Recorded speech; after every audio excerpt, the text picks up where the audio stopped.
Chamo Thaisa, eu tenho 26 anos, eu nasci na igreja católica e fiquei até os 7 anos.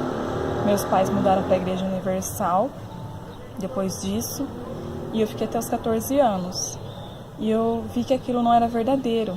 Eu falei, vou para uma outra igreja. E aí eu conheci a igreja metodista e fiquei até os 19. Porém, eu saí também. Era muito diferente do que John Wesley ensinava. E isso é muito característico do protestantismo, né? Ela vai se desfragmentando da doutrina dos seus fundadores. E eu fiquei 5 anos desigrejada, desiludida com as igrejas. Eu já buscava uma verdade, eu não sabia onde ela estava, mas eu já buscava.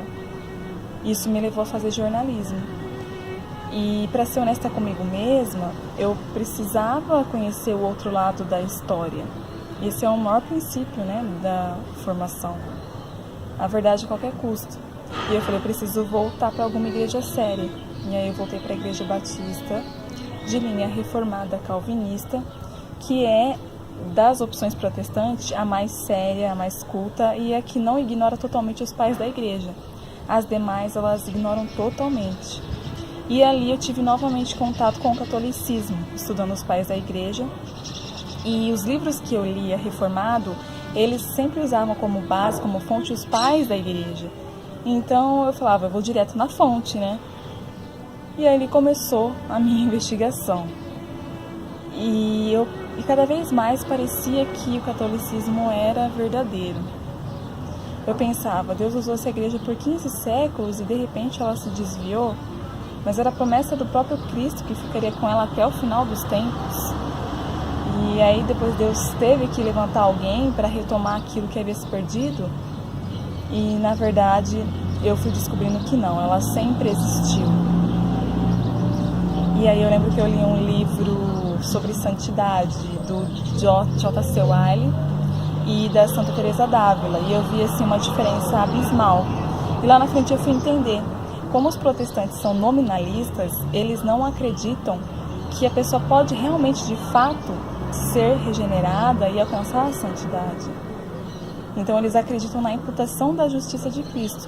Então é a mesma coisa que a sujeira permanece ali e é apenas um tapete jogado em cima de você, mas você continua sujo.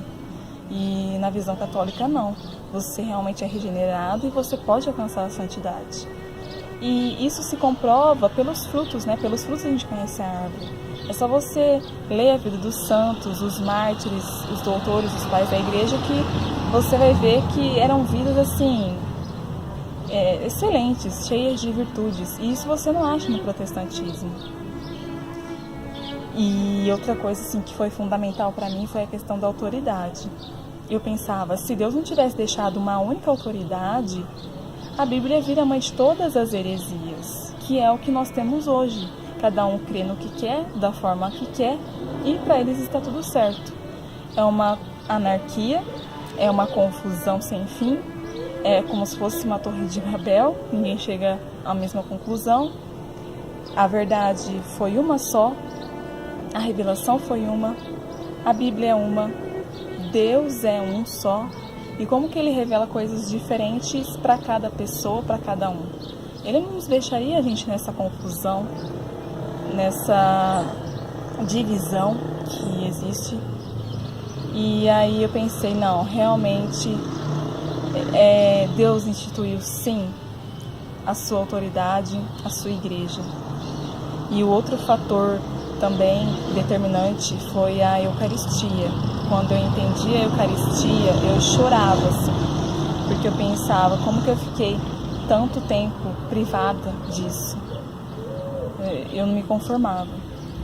E eu lembro que no último culto que eu participei protestante, eu não conseguia nem participar da ceia, porque aquilo era uma mentira, tudo simbólico, né? Tudo ali é simbólico. A santidade é simbólica, não passa de ser um bom cristão. A ceia também. E aí eu já não conseguia mais ficar naquela mentira, naquela inverdade. E eu pensava, eu preciso abraçar a fé.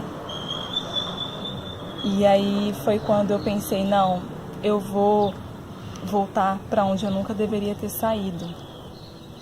Então a Eucaristia, a unidade e a autoridade foram assim determinantes para mim.